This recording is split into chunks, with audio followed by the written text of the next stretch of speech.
वस्सलातु वस्सलामु अला मन ला नबिय्य बअदा अम्मा बाद फ़अऊज़ु बिल्लाहि मिनश्शैतानिर रजीम बिस्मिल्लाहिर रहमानिर रहीम। हज़रात मुहतरम, कल के दर्स में आप हज़रात के सामने एतकाफ़ की फ़जीलत और अहमियत पर गुफ्तगू की थी।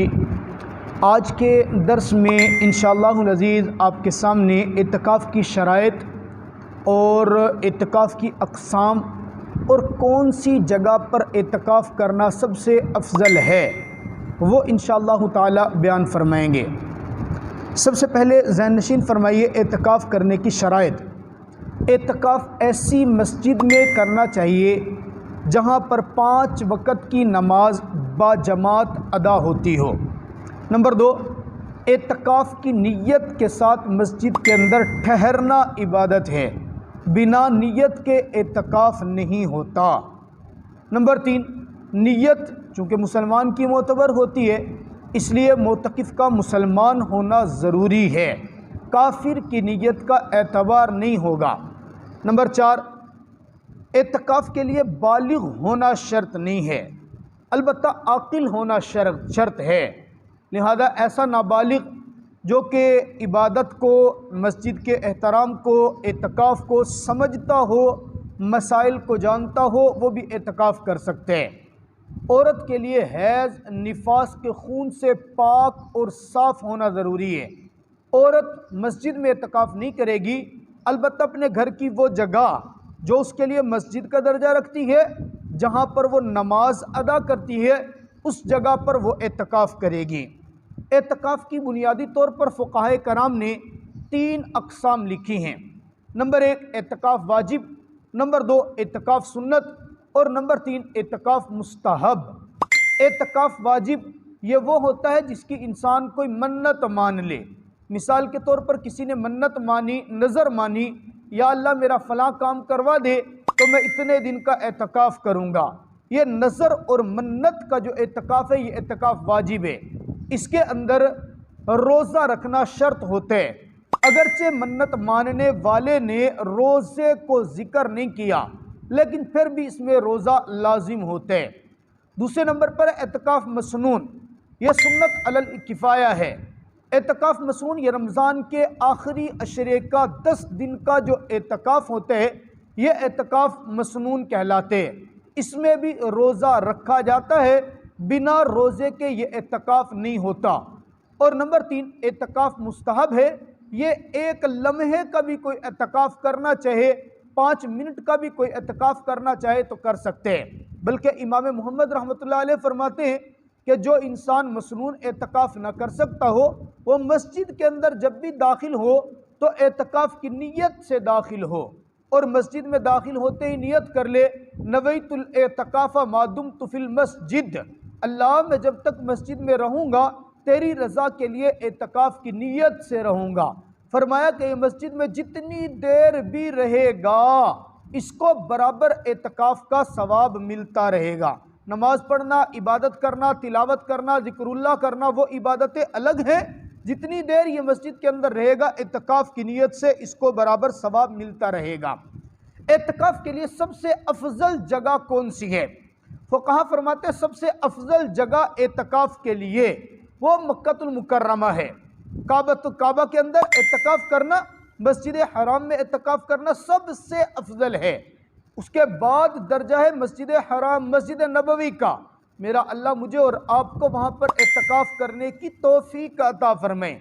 मस्जिद नबवी के अंदर किसी को एतकाफ़ की सआदत न मिले।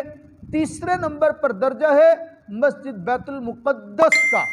अगर बैतुल मुक़द्दस में भी मौका नहीं मिलता तो फिर मोहल्ले की जामा मस्जिद उसका सबसे बड़ा रुतबा है।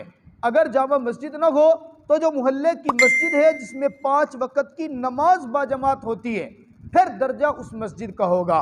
मेरे आकम के मदनी करीम सल्लल्लाहु ताला अलैहि वसल्लम रमज़ानुल मुबारक को 20वें रोज़े को मस्जिद के अंदर मेरे आका के लिए मखसूस जगह बना दी जाती थी, चादरें लटका के मखसूस हुजरा तैयार कर दिया जाता था, और 20 रोज़े के बाद चाँद नज़र आने तक ईद उल फितर के मेरे आका उसी जगह पर रहा करते थे। इससे पता चलता है मोतकिफ़ के लिए मस्जिद के अंदर मखसूस हुजरा बनाना, चादरें लटकाना, मखसूस नशिस्त जगह तैयार कर देना, इस तरह के जिससे किसी दूसरे नमाजी को तकलीफ़ ना हो, ऐसी जगह तैयार करना जायज़ है। मेरे आका मदनी करीम सल्लल्लाहु ताला अलैहि वसल्लम यूँ मस्जिद के अंदर मखसूस हुजरा बनवाया करते थे। लिहाजा इसके लिए अगर मस्जिद में किसी ने एतकाफ़ के लिए चादरें रखी इसी मकसद से कि ये मोतकिफ़ के लिए काम आ जाए, ये भी जायज़ है। फिर नमाज के लिए, जमात के लिए, जुमा के लिए कोशिश करे कि वो दूसरों की रुकावट न बने। मोतकिफ़ अपनी जगह पर बैठकर इबादत करे, ये ठीक है। मोतकिफ़ अपनी जगह पर बैठकर तिलावत करे, ठीक है। अलबत्ता मस्जिद के अंदर बैठकर दुनियावी गुफ्तगू नहीं करनी चाहिए, इसलिए कि दुनियावी गुफ्तगू मोतकिफ़ करे या मोतकिफ़ के अलावा कोई और आदमी करे, यह दुरुस्त नहीं है।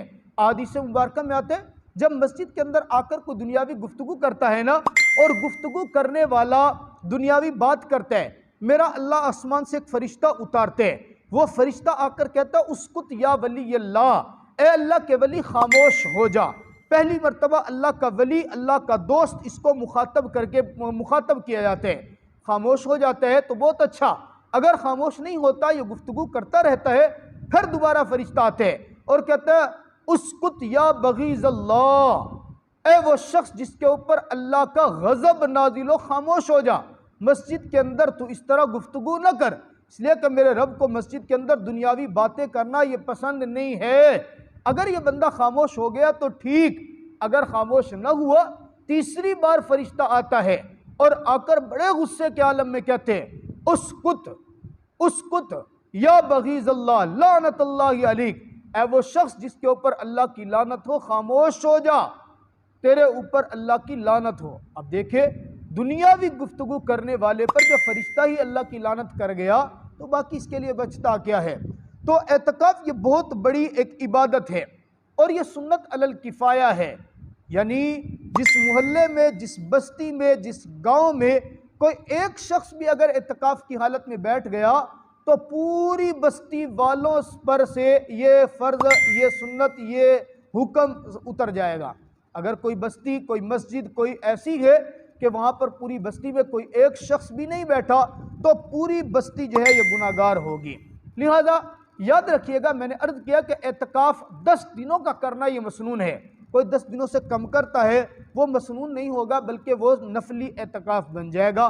उसके लिए फिर वो नवाफिल वाली तो सवाब होगा, लेकिन सुन्नत अलल किफ़ाया वाला सवाब नहीं होगा। मर्द ने एतकाफ़ बैठना है मस्जिद में, औरत अगर कोई एतकाफ़ बैठना चाहती है तो वो अपने घर के अंदर बैठे, मखसूस उस जगह पर बैठे जो घर के अंदर उसने जगह नमाज के लिए मुतय्यन, यानी औरत के घर में जो उसकी मस्जिद है वहाँ पर एतकाफ़ बैठे। औरत के लिए वो जगह ऐसे होगी जैसे मर्द के लिए मस्जिद है। इस तरह मर्द ने मस्जिद से बग़ैर किसी शरई ज़रूरत के या तबई ज़रूरत के अपनी एतकाफ़ वाली जगह से नहीं निकलना। क़ज़ाए हाजत के लिए जा सकता है, वज़ू करने के लिए जा सकता है, लेकिन कोशिश करे क़ज़ाए हाजत के लिए जाए, खामोशी से जाए, क़ज़ा हाजत करे और फ़ौरन वापस आए। वज़ू करने के लिए जाए, वज़ू खाने में बैठकर गपशप नहीं करनी। अगर बिला मकसद गुफ्तगू इसने वज़ू खाने पर बैठ कर की, इसका एतकाफ़ फासिद हो जाएगा। बस वज़ू करे और फ़ौरन वापस निकले। दांतों में मिसवाक करनी है या कोई और मंजन वगैरह करना है, जब वज़ू करने के लिए जा रहा है तब तो कर सकता है, इसके अलावा नहीं। इसी तरह औरत भी जिस जगह पर एतकाफ़ में बैठेगी वो अपनी एतकाफ़ वाली जगह से बग़ैर शरई ज़रूरत, बग़ैर तबई ज़रूरत के वो नहीं निकल सकती। ऐसा नहीं है कि हवाखोरी करने के लिए ऐसे घर में घूमती रहे। अगर वो अपनी जगह से बग़ैर किसी ज़रूरत के उठेगी तो इसका एतकाफ़ फासिद हो जाएगा। हाँ, औरतें अगर अपनी एतकाफ़ की जगह में ज़मीन पर बिस्तर बिछा कर रहना चाहे तो भी ठीक है, वो चारपाई रखना चाहे तो भी ठीक है, पलंग को मुतय्यन करना चाहे तो भी ठीक है।